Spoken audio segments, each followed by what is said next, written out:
Adventures in Poor Taste X-Men Monday is the gift that keeps on giving. And this week, Jordan White showed up to talk about Inferno #4, and he lets a lot of stuff out of the bag here. And I had to bring Doc on. This is a special edition of This Week at X-Men, obviously with the X-Men historian, the Marvel aficionado. Doc, how you doing? I am great, and Jordan White is still dumb. He is dumb because before he talks about specifically Inferno and what it all meant, and that was actually pretty boring. He talks about like his philosophy and stuff with editing and the work that he did with Jonathan Hickman, and he makes himself look like an absolute moron. This stuff is too good to believe. So I've got 3 quotes that I'm about the editing, and then there's another one that I'm going to throw in here about why Marvel Comics trade sucks so bad. Remember, Jordan White is not only a card-carrying member and likely the elected president of the Legion of Doofuses, he's a senior editor at fucking Marvel. He's only like 1 or 2 steps below CB Cebulski, the editor-in-chief. This guy's supposed to be competent. Once you hear this stuff, you're going to know that's not the case. So here's the first answer. He gave a lot of information when they asked him about editing Jonathan Hickman's scripts before he gets into the details. He says, this is the first quote, "I don't have to give a lot of notes to Jonathan. Probably none. Most of the time, I'm checking for blatant mistakes that he might have accidentally missed, but he rarely does. I'm not saying I never give him a note. I've given a few notes, obviously, over the years. He's just like he's a spell checker. There's no collaboration." I'm just wondering how good Jonathan Hickman's dick tastes, because right now that's all he's doing. I mean, he's slurping that son of a bitch, because there ain't no other way.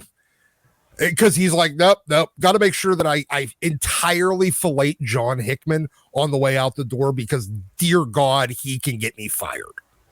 Well, and he also makes himself look like a complete dumbass. Like, I don't actually do any work. I'm the editor on the book, but I don't actually do any editing. There's no collaboration here. I just look for spell checks and grammar.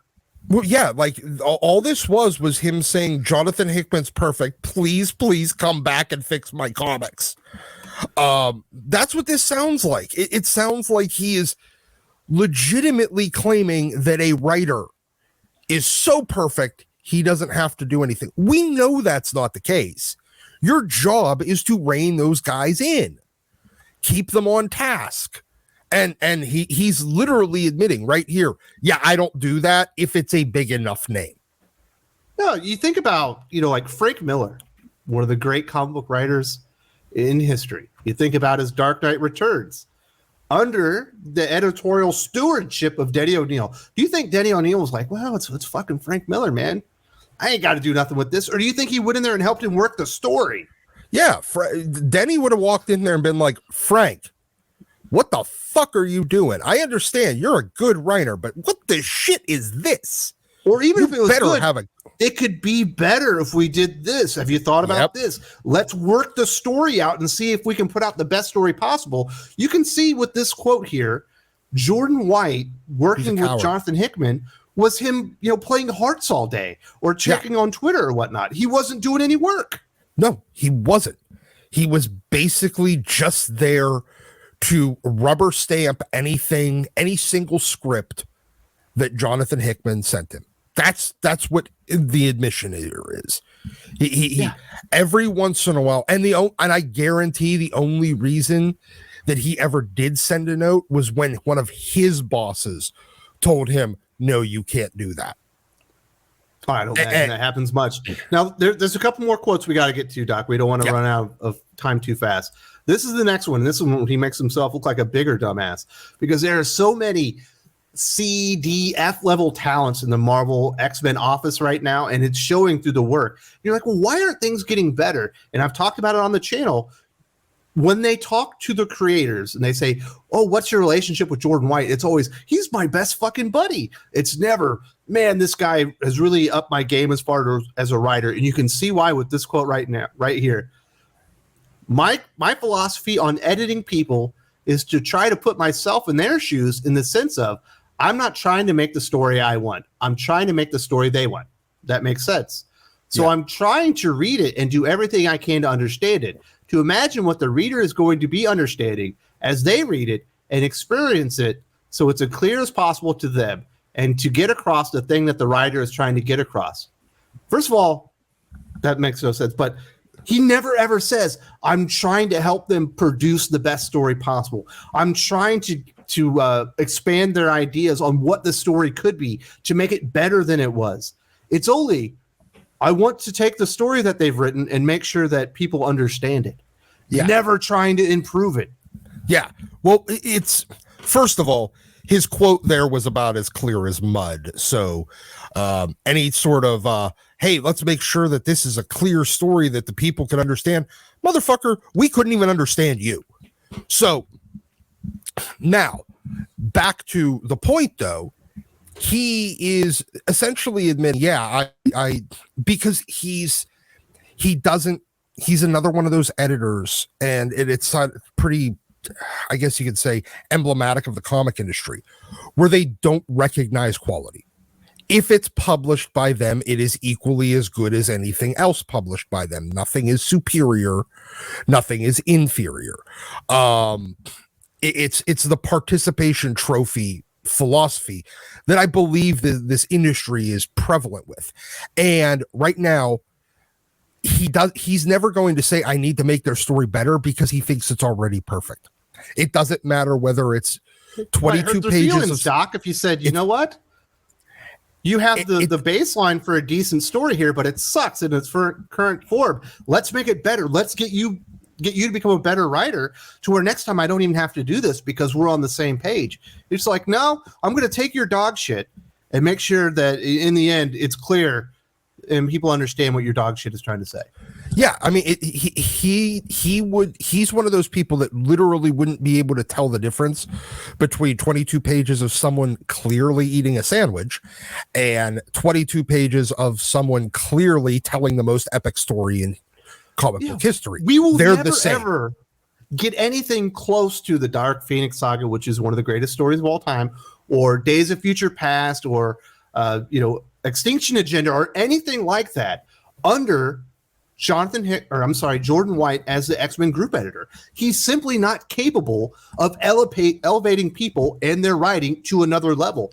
He's only able to placate them and tell them what they're doing is fine, and that's why nothing will ever get better until, I don't know, they put Jeff Johns in there, or somebody that doesn't need editorial help.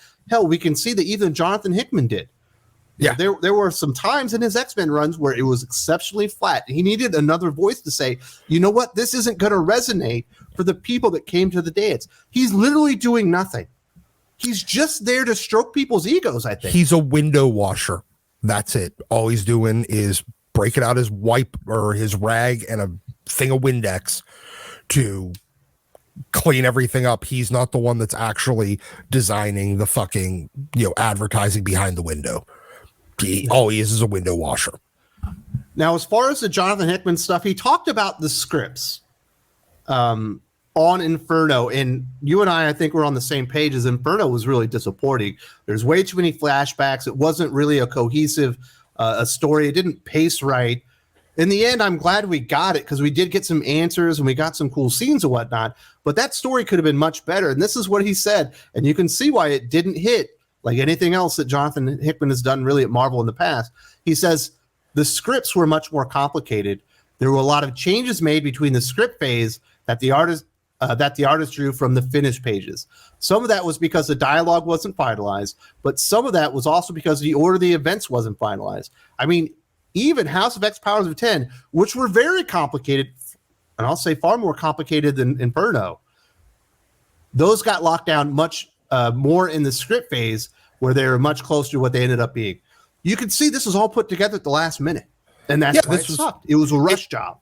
It was slapdash so that he could get out the fucking door, basically put a bow on the shit that he was actually interested in doing, and take those toys off the table for anyone else. The only thing he did, the only purpose of this story was to slightly advance Omega Sentinel and Nimrod, keep Destiny and Mystique together and aware of the situation, and depower Moira, that's the only Moira. reason the story exists. Yeah, the only purpose of this was literally to depower To take Moira. the reset off the table. Yeah, to take so that whenever anybody, if he ever decides to come back, he has the reset button. He can hit it and actually tell the story he really wanted to, without all the clowns that he, honestly, in his opinion, in his admission, he brought most of them in as well.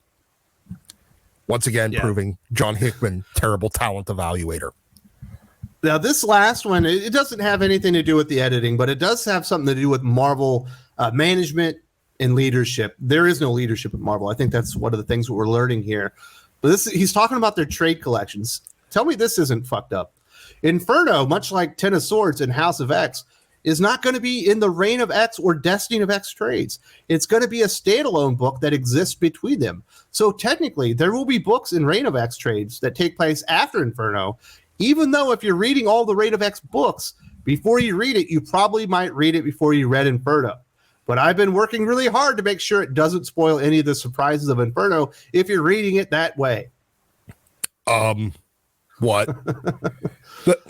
John, they can't even put a fucking trade together, Doc. No, they can't. It reads correctly. No, they can't, because it was all fucking slapdash. By the Jonathan Hickman's exit for this was as convoluted and just poorly put together as possible, because he was just trying to get out the fucking door at this point. So no, look, this is honestly, you know what?